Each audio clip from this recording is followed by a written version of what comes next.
Ready, up and up. April 21st started off like any other day for the FM novice rowing team.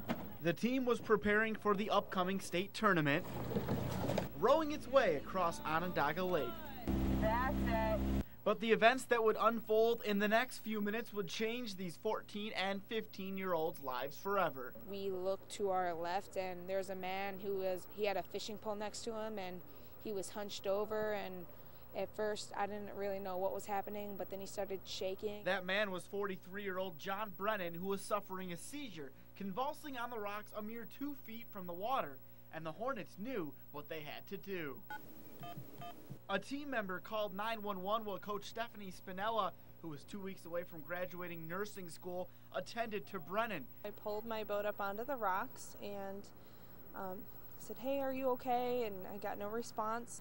I turned around to my launch with all my emergency equipment in it, and it was floating away. So we rowed our boat, and I jumped into the metal boat, and I have my boater's license, so I knew what I was doing.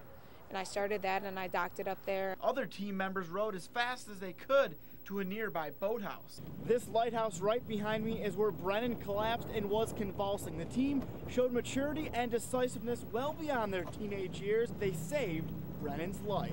I've never been more scared in my life.